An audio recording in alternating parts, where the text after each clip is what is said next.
Bismillahirrahmanirrahim. Assalamu alaikum. Welcome to Newsroom. I am your host, Khalid. But today is Monday, the 26th of February 2024. And these are the stories that we'll try to understand, decipher during the course of our show. We'll begin with the latest as far as Pakistan's government formation is concerned.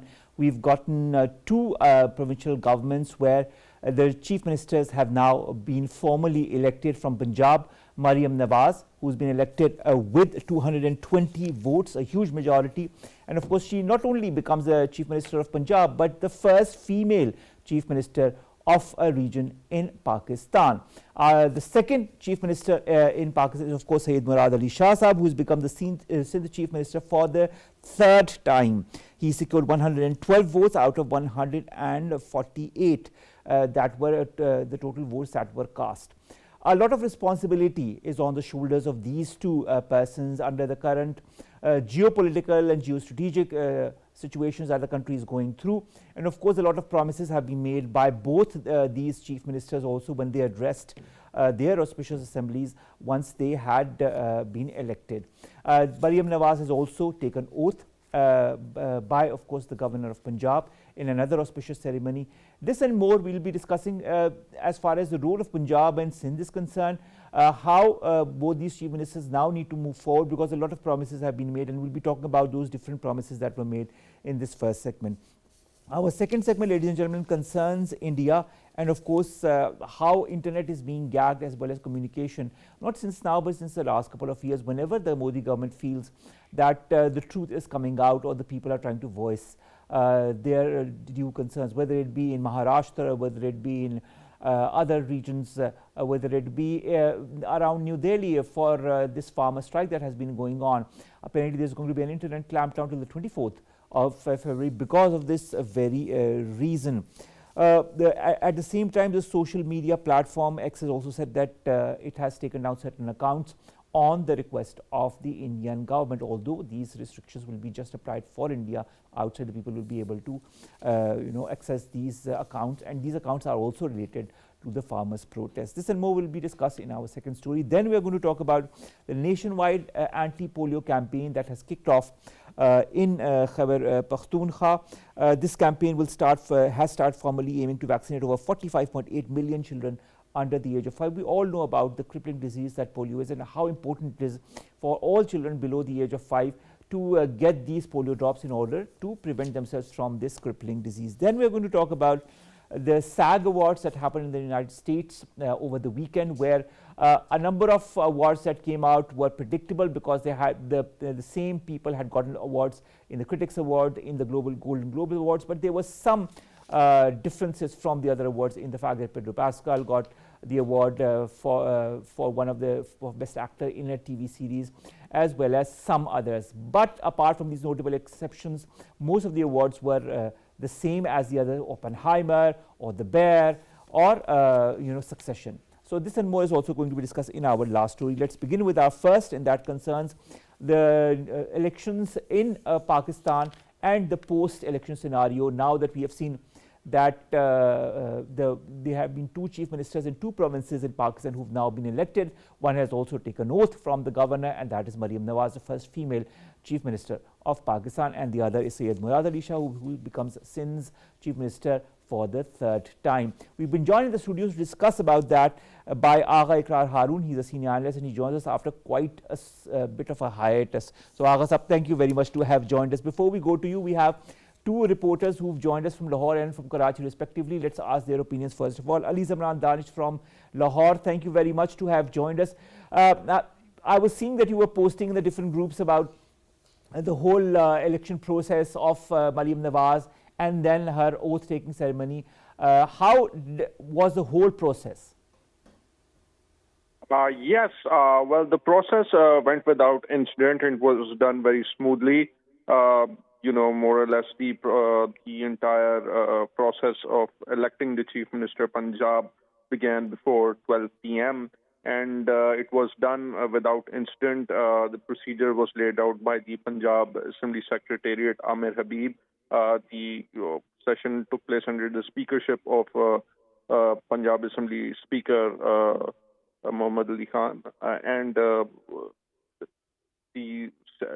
Maryamnawaz, she won with 220 votes out of 327. So she won with a huge majority, and she became the first chief minister Punjab, not just chief minister Punjab, but the first chief minister in Pakistan. So that is a historic first. And Maryamnawaz, she was poised and she was very confident. She spoke on the floor. She addressed everyone there. The Sunni Ittihad Council, the main opposition in Punjab Assembly, had boycotted this entire process of the election of Chief Minister Punjab, and Maryam said that it is very unfortunate that the opposition did not even compete in this election. But Maryam had a plan, a 5-year plan, an extensive 5-year plan, and she spoke about it. Her main focus was on the uplift of Punjab's economy, and her main focus was on education and health services, helping the business community, regulating and creating an enabling environment for businesses to prosper, for the economy to get better. She says that she would carry out a transparent, effective, efficient governance, and she spoke about the Ramzan relief package program. She has also taken oath, hasn't she, as the chief minister in an auspicious ceremony that was held at the Governor House in Lahore? After the elections in Punjab Assembly, after she made her speech, laid out her plans for Punjab, the 5-year plan, she then went to the Governor House in Lahore, where Governor Punjab Rehman administered the oath to Maryamnawaz. And from there, she went straight to the Chief Minister House. In fact, she has held at least 2 meetings there with with all the major important bureaucrats and senior police officials, and price control list, law and order situation, and other matters related to Ramzan and what measures the Punjab government and bureaucracy and police have taken to deal with all that. She has been briefed about that. So she's hit the ground running. She is not wasting any time. She said that she would start working on her manifesto from day one, from today, and that is what she's doing. She will be going to different locations now, different police stations, different areas to monitor the situation herself. And it is believed that just from the first day, she is actively carrying out her job. Thank you very much, Ali. Thank you very much, Ali Zamran Danish, to have joined us from Lahore, our correspondent, giving us details about the elections for the post of the Chief Minister, and of course then the oath-taking ceremony that happened at the Governor House. And as he said also, Maryamnawaz has begun her responsibility as a first female Chief Minister of any province in Pakistan, of course notably here in Punjab, with working from day one, and of course she has had 2 important meetings in this regard. Agha Iqrar, Haroon, how do you see the appointment of Maryamnawaz? This is the first because she becomes the first female Chief Minister of Pakistan. Secondly, under the current geostrategic, geopolitical circumstances that the region, that the country is in, a lot of challenges lie ahead for her. How do you feel she needs to tackle them? Thank you so much. I'm so sorry for my... It's all right. Running nose. Exactly. Omar, the foremost duties of provinces after the 18 amendments are education, law and order, health, local government system, even power, producing new power energies, irrigation and land utilization. So we will see what happens. Because if you go through the you can say figures of health, it is very unfortunate. Punjab has only 155 government hospitals. 88 are Tehsil hospitals. You can understand the capacity of a Tehsil hospital. 34 are district hospitals, and only 23 teaching hospitals. And population of Punjab is 127 million. So if you calculate, one hospital is for 446,000 persons. This is the reality of health sector in Punjab. All right. So first of all, health should be the priority and immediate target for forthcoming budget. And then if you see the education, things are not as rosy as they should be. All right. So it is up to her now. She is a very mature woman, and first of all, we should appreciate her and congratulate her for becoming the first chief minister of female chief minister of Punjab. But her, you can say, challenges are very huge because Punjab Assembly has a very huge, over 100% opposition, and this opposition, you understand, belongs to a mindset that has already written a letter to IMF to block Pakistan, for loaning or loaning. So you can well imagine what kind of opposition she is going to face. All right. Speaking of the opposition, she has said that we need to move together. She has talked about many important things, and I'd like to, highlight those one by one. She said that there will be zero tolerance for political high-handedness. I think that was a very important point that she said. She also said that the safety of women in her province was the first priority, and she is announcing a dedicated helpline for women. She also said that these women will be provided proper facilities, including separate washrooms, daycare centers at workplaces. She has said, you talked about health, she has pointed out two things about health. Free medicine to be provided at every government hospital across the province from today onwards. And secondly, Punjab's first air ambulance to be announced within the next 12 weeks to improve healthcare for the people living in mountainous and hilly areas. I think that is a very courageous plan. But you talk of, other challenges. I think economy is one of the challenges as well. And she talks about, transforming Punjab into an economic hub by creating an enabling environment for businessmen. This is something that they have been asking for a very, very long time. And she also said that the government's job was to create policies and regulation. And she had plans to enhance public-private partnership. Another very important thing that has been highlighted time and again by the business community. And of course, the Ramzan relief package and the marketplaces providing essential items at subsidized rates will also be set up. So these are some of the important things that she highlighted during her first address after being elected. Health, of course, as you said, it has been tackled. Education needs to be tackled. But when she talks of women and how to empower them, I think education will be part of that, won't it?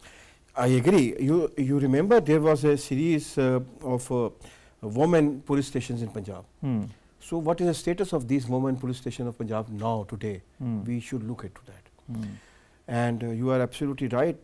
She has not only talked about, she has today, the first of, you can say, some decisions she has taken is one of an action against a police officer who slapped a woman in Attak. An elderly woman. Yeah, an elderly woman. So she means it. Today is it's good that she means business, because we've seen Shehbaz Sharif in the past as well when he was Chief Minister of Punjab. He was also, extremely vigilant and very hardworking, and it showed through all the policies that were implemented. I hope she, continues in the same vein. But the problem is, Omar, is the size of the state. The population is so huge. The size of the state is very, very small. For example, 500 million policemen, not 500,000, less than that.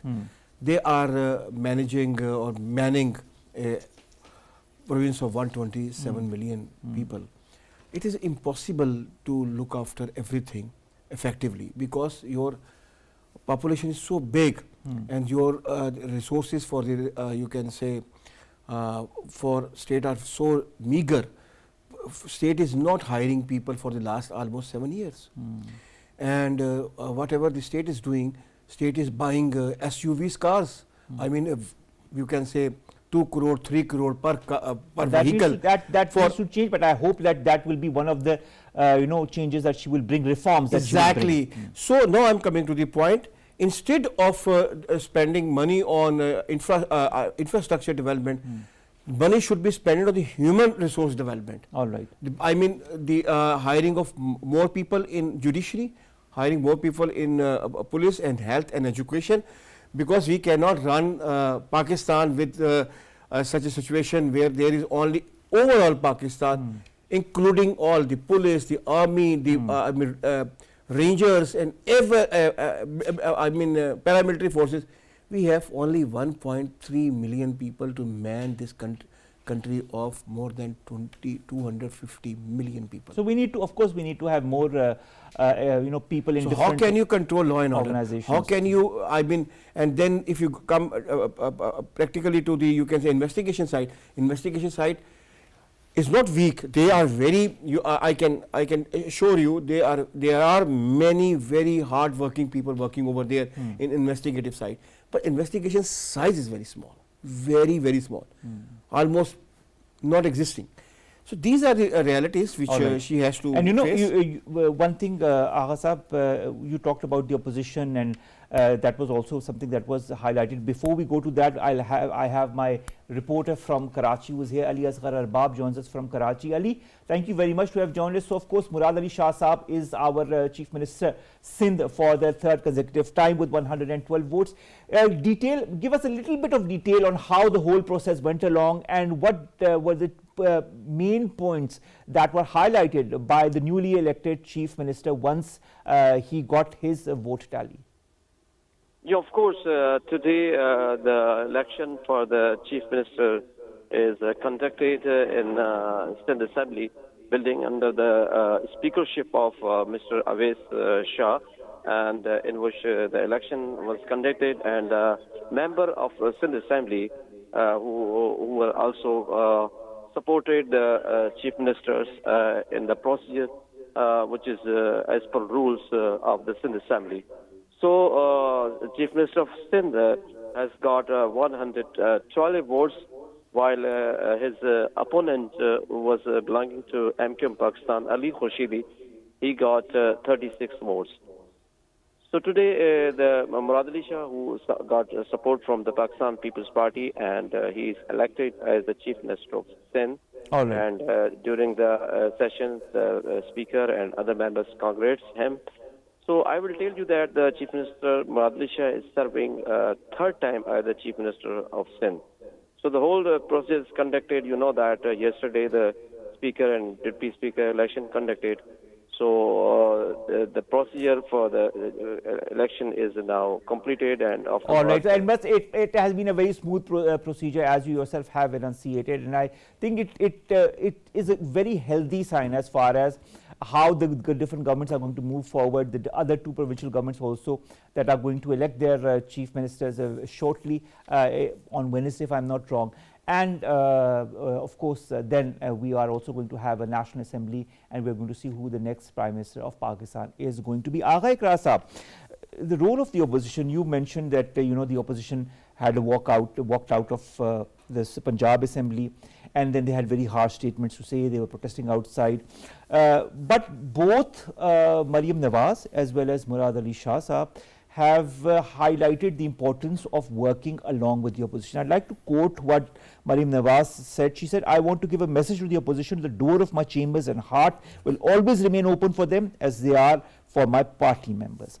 Syed Murad Ali Shah says that he expects the PTI to play a positive role as the provincial legislator. He said, "We are never scared of criticism. No one is perfect, but if you don't criticize, then how will we learn?"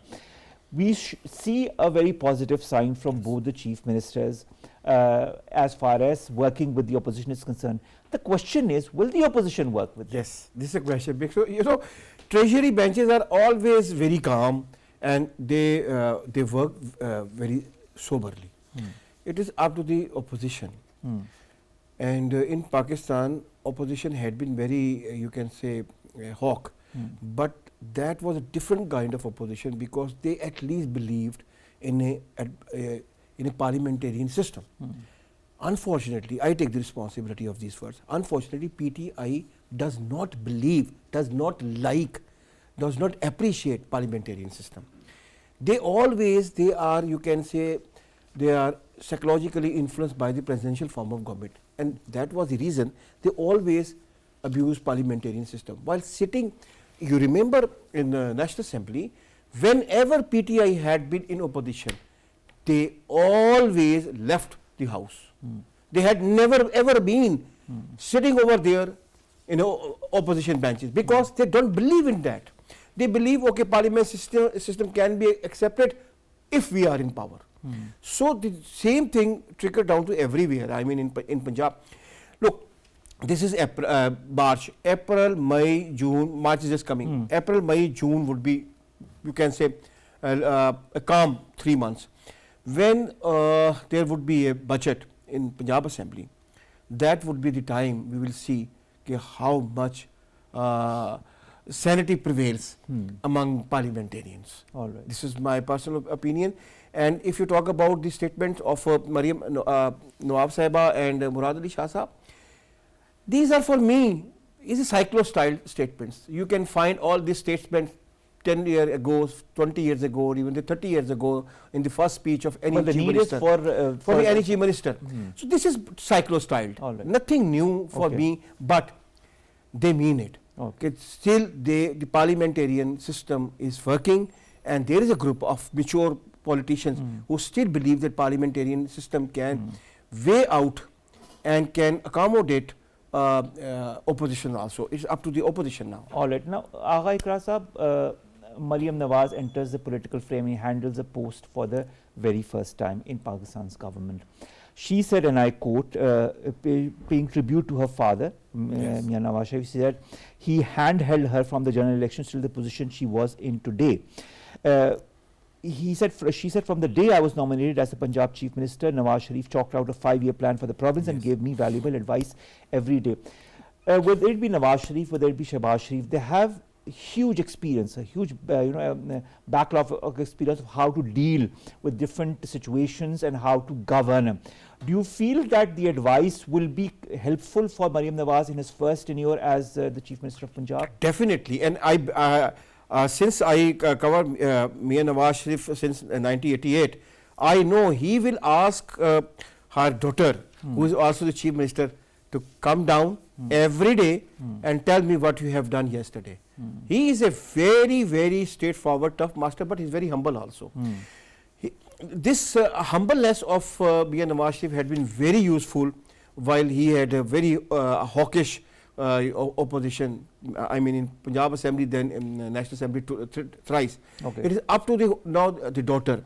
She must be as humble as Mia Saab is, and she must be as hardworking as Mian Nawaz Sharif and Mia Shahbaz Sharif are. Okay. So then there would be no problem, and Mia Nawaz Sharif would keep an eye on her on a daily basis, I tell you. And this and if you talk about Mia Nawaz Sharif, he is a very go-getter. And since she is his daughter, I 100% have a full confidence onto her. She would definitely deliver, and she would deliver very quickly. She will not give you only lame excuses if something doesn't happen. Mia Saab was very open up. If he had some problems, so I mean, she has a great mentor in the form of her father and her uncle as well. Finally, Agha Saab, Muradalishah Sahab is the Chief Minister of Sindh for the 3rd time. Yes. As far as Sindh is concerned, he has also, during his speech after being elected, talked about different issues that pertain to the Sindh province. He also talked, whether it be street crime, whether it be other issues that the Sindh province is dealing with. What are the challenges for the Sindh province? What needs to be done? If I were to ask you to give us a short, concise answer. I understand. First of all, don't mix up Sindh with Karachi. Although Karachi is a metropolis of Sindh, but Karachi has a total different kind of, you can say, connotation of denotation being a very important metropolitan. In Karachi, there is a strong need of the law and order situation. But if you go in interior Sindh, law and order is comparatively under control, but education is their problem. Health has been enhanced during the last 5 years, and they have come up with the 45 new Twalka hospitals, or there are 6 teaching hospitals with the 27 city hospitals. So health sector is much better, and if they have a very specialized 5 hospitals which are nowhere in Pakistan. So now the education system is still very weak. So health and education and law and order, these are waste major management. Yeah, waste management and then water.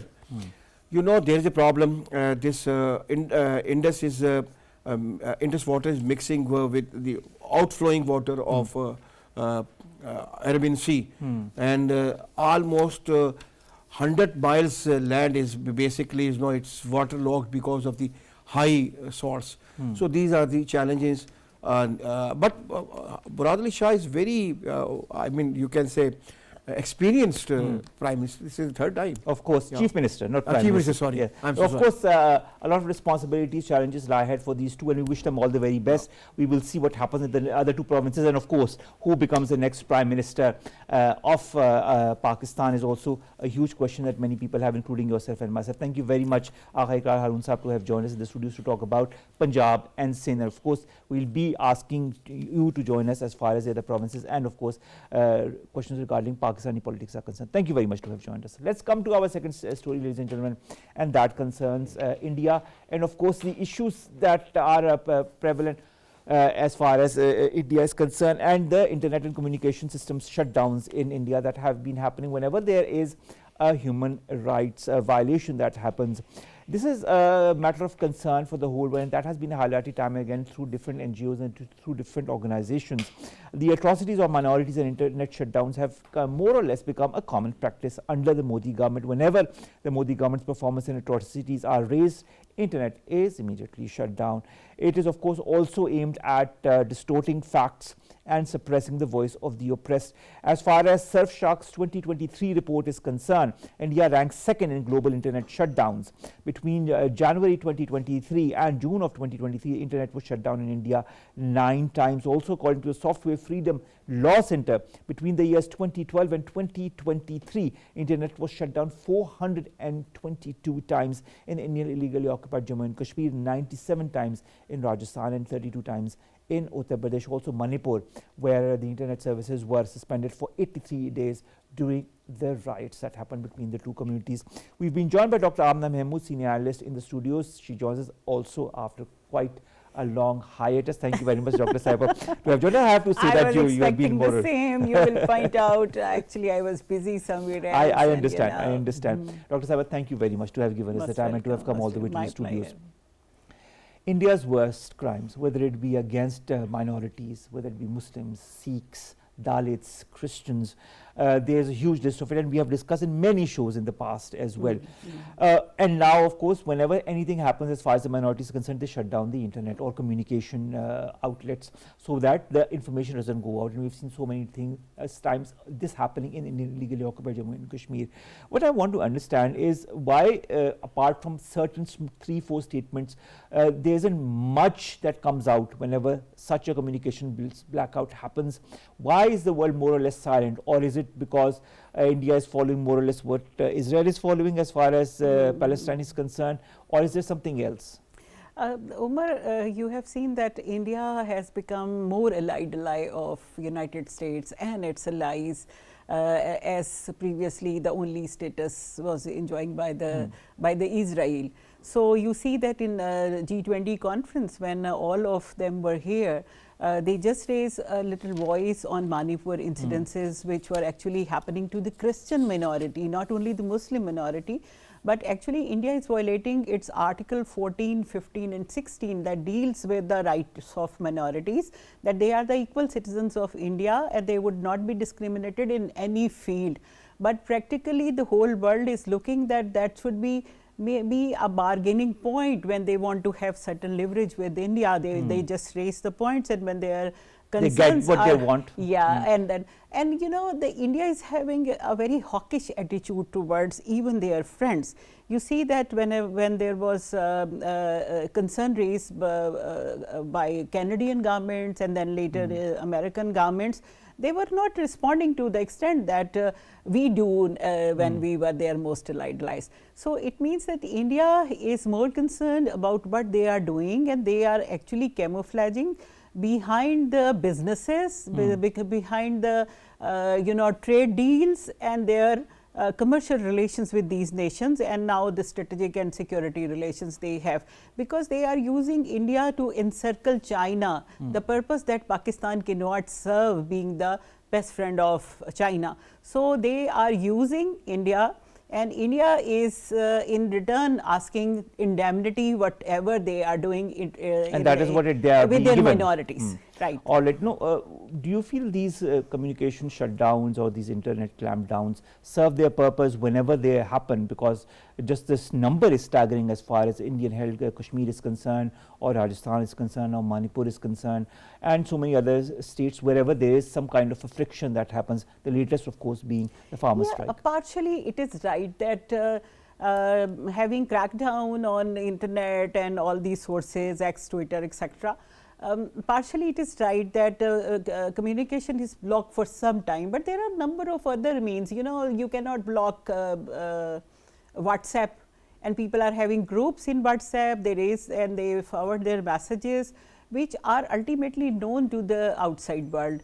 India is not able to block forever. They make it for some time. But I feel that since we do have this information, you and me, and we are just a common person, so we do have this information, it means that information cannot be blocked in this era of information.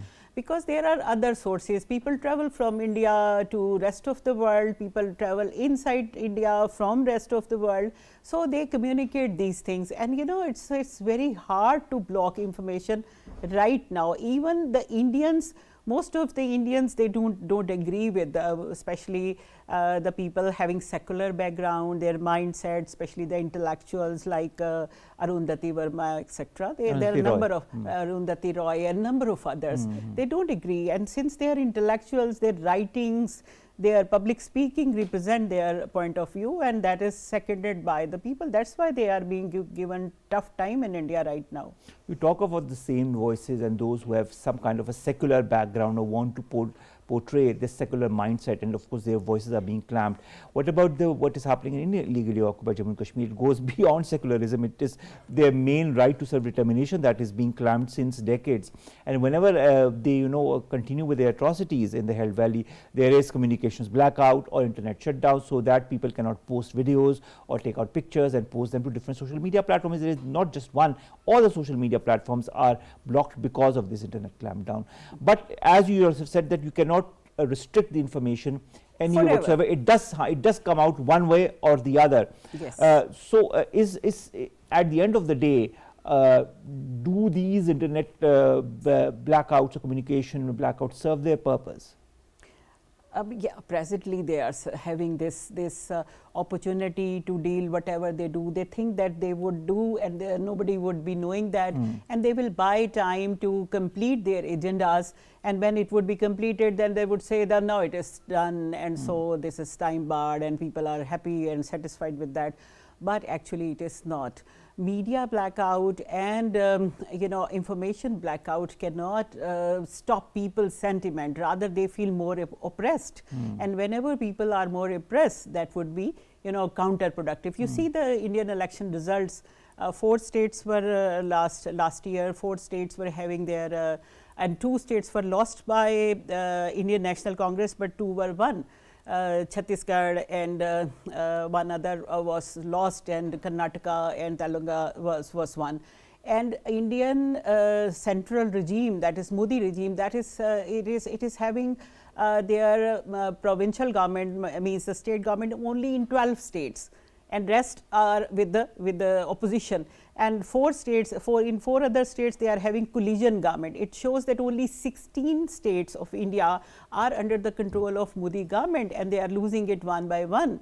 That shows the resentment of the common masses as you go far away from the center, the Modi is losing its majority there. It shows that people of India are not satisfied with the Indian government's policies, and they are just working on the assumption, as all fascist regimes are doing in the world, that nobody is knowing, so we can do everything. They are violating in their own constitution. And as you just mentioned, in case of Indian held Kashmir, they think that they are dealing with the subjects, as Israel is dealing with Palestinian, calling them human animals.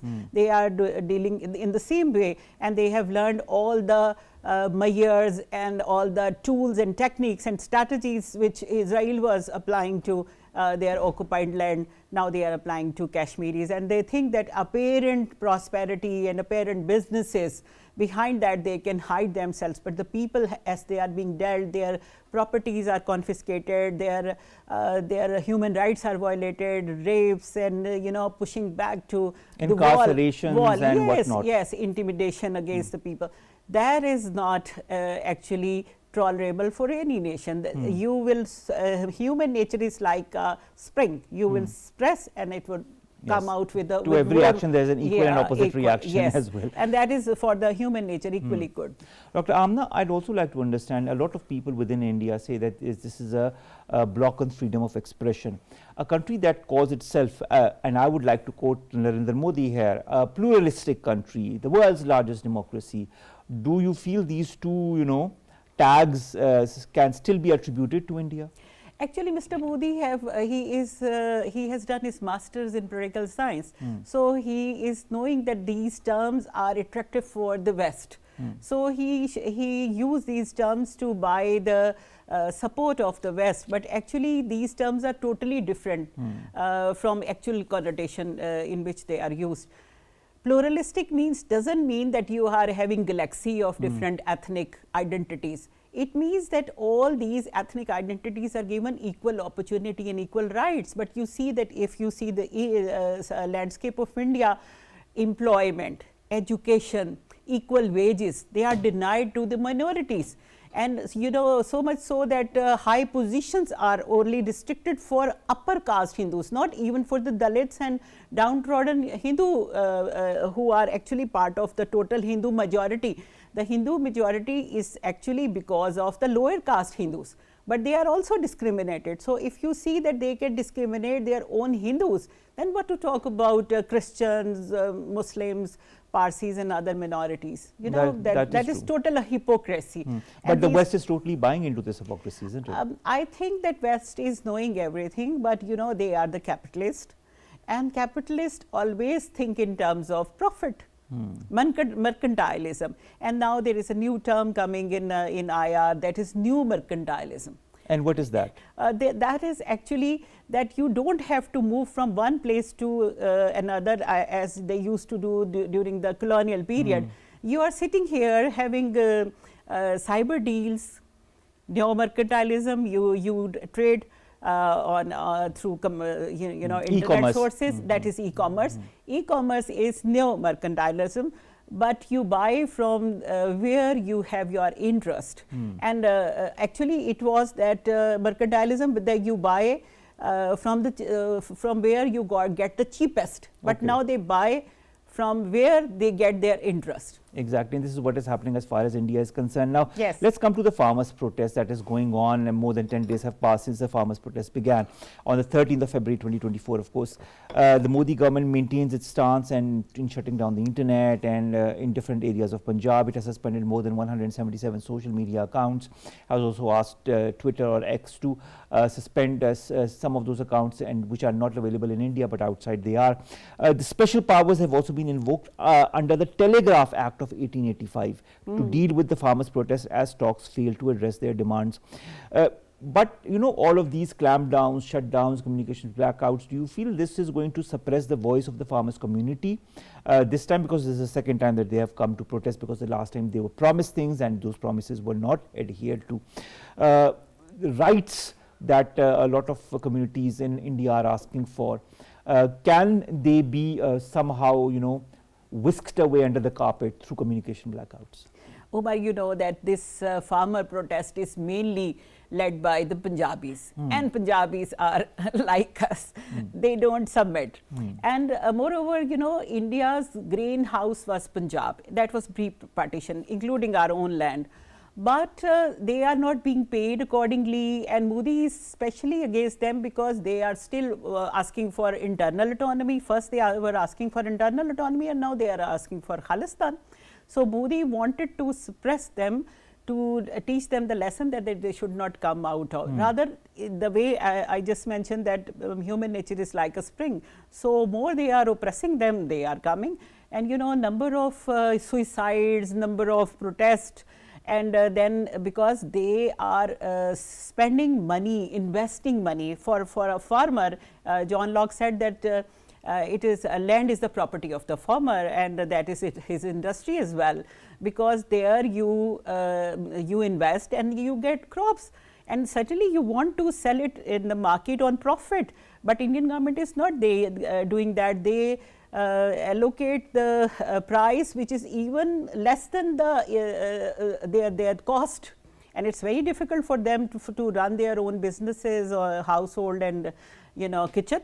So they are protesting, and I don't think that it is possible for Indian government, as they just march from all over the Punjab, the 3 states of Punjab, Chandigarh, Haryana and Eastern Punjab. 3 states were actually previously Punjab, and they were divided just to divide them for administrative purpose, and whenever they would be having materialized their Khalistan demand, they would only be getting only Eastern Punjab, and Haryana and Chandigarh would be there. It's their false supposition, and all fascist regimes are having this supposition, and that is not materialized. In all of this supposition and all of these clampdowns and these blackouts, what happens to the role of the opposition? I know that Modi has also clamped down on the opposition parties since he was in power twice, and I don't know what's going to happen in these elections. But with the elections that are going to happen very soon in India, do you feel the role of the opposition becomes even stronger? Do you feel that they have a voice as far as these internet or communication blackouts are concerned, or do they share the same point of view when it comes to Manipur, when it comes to Indian illegally occupied Jammu and Kashmir, when it comes to other states? I don't think that they are sharing the same point of view with Modi government. They do have difference of opinion, but I think that they are not having that much strong militant wings as BJP is having. Okay. That's why they are not having that much courage to come out. But you see that they have coined an alliance, that is 20 plus political parties, and they are running in the center and in provinces, and I just mentioned Congress won in 2 provinces. There may be different dynamics, but the basic thing is that opposition is again realizing their position and their presence. And if Congress is able to provide leadership to this alliance, then it would be good for Indian Union itself, because Indian Union would survive when its basic ideology of Mother India, that the secular India, would survive. Otherwise, without ideology, it is very hard for a nation to survive. And for different from other nation, India is having 20% of the minorities. And you cannot ignore 20% of the population and 20% of their sympathizers as well, because the secular masses of India are sympathizers of the minorities, because they think that existence of India lies in its secular ideology. So I think that if Congress would be having support, and that's Congress is gaining support, and by the way, you have seen very vocal speeches of Mr. Rahul Gandhi and his sister and other leaders coming out. If they would be able to win half of the state elections, then certainly they would be able to assert. But let's see. Let's see. That's all we can say. When the elections are draw near, will there be more clampdowns? Will that have an effect on the whole politicking of the BJP and the opposition Congress and the 20 plus parties, something that only time will tell. Thank you very much, Dr. Amna, to have joined us. What a pleasure to have you in the studios after such a long hiatus. I hope to see more of you in the coming weeks. Same from my side. Yeah, sure. Let's come to the last two stories, ladies and gentlemen. The first concerns the nationwide polio vaccination campaign that has begun today. Of course, we all know what polio is. It's a crippling disease that affects children below the age of 5, and that is what is being tackled in the right manner through these national anti-polio campaigns, where children below the age of 5 are given these polio drops. We know that it is a crippling disease. We know that there is no cure. The only cure is these drops, and this is something that all parents across the board in Pakistan need to understand, and the need to administer these drops to all the children that are below the age of 5. The Health Secretary has also emphasized that polio vaccinators will be delivering the vital vaccine to the doorsteps, and he implores people to recognize the threat posed by the polio virus to the children and ensure that they open their doors to facilitate these vaccination. This is the second campaign of 2024. The first campaign of 2024 began on the 8th of January and went on till the 14th of this month, in which 43 million children were vaccinated. Let's hope we get to have more than those this time. Let's come to our last story, and of course that is from the world of entertainment, where the SAG Awards were recently held over the weekend, in fact in the US, where as usual we've seen, as in the other awards, Oppenheimer dominated this Screen Actors Guild Awards, winning the prize for Best Cast and Best Actor for Cillian Murphy and Robert Downey Jr. as the Best Supporting Actor. As far as television is concerned, HBO Succession was named Best Ensemble in a Drama Series. FX's The Bear was on the whole, cooking the life of in the restaurant. It earned a Best Comedy Series Ensemble prize as well as Best Actor and Best Actress. There were certain surprises where The Crown star Elizabeth Debicki got of course where Elizabeth Debicki captured leading actress in a drama series, and Pedro Pascal, surprise winner of the year, which we thought he wouldn't be, but he was. He won for his performance as a survivor of a zombie apocalypse in The Last of Us. Also, Stephen Yeun and Ali Wong, who co-starred in Beef, also got their respective nods for Best Actor and Best Actress. Killers of the Flying Moon star Lily Gladstone was named Best Actress for her performance in the film. And of course, we all know what the Screen Actors Guild went through the huge strike that they had for the rights of the actors and all the entertainment community, and they got many of the demands that she had asked for, the whole union had asked for. Finally, the legendary singer, actress, director Barbara Streisand also received SAG's Life Achievement Honor. So that was Screen Actors Guild Awards that happened over the weekend, and of course congratulations to all of those who got these awards, including the surprise winners. Finally, before we go away, Pankaj Udas, who was a leading voice of the subcontinent, passed away. And of course the fact is that when it pertains to big singers in the subcontinent, they are heard across the border, whether it be Pakistani singers like Malka Taranum, Noor Jahan, or Mehdi Hasan, or Abda Parveen, or whether from the other side, Lata Mangeshkar or Asha Bhosle or Pankaj Udas. The void will be, of course, difficult to fill, because Pankaj Udas was a league of his own, and he was someone who had such a long, illustrious career that to have somebody in the same vein in the subcontinent will be a very difficult task to follow. Our deepest condolences to the family of Mr. Pankaj Udas. With that, ladies and gentlemen, we come to the end of today's newsroom. We'll see you inshallah tomorrow with new story segments that pertain to us, you and Pakistan. Stay safe. Allah Hafiz.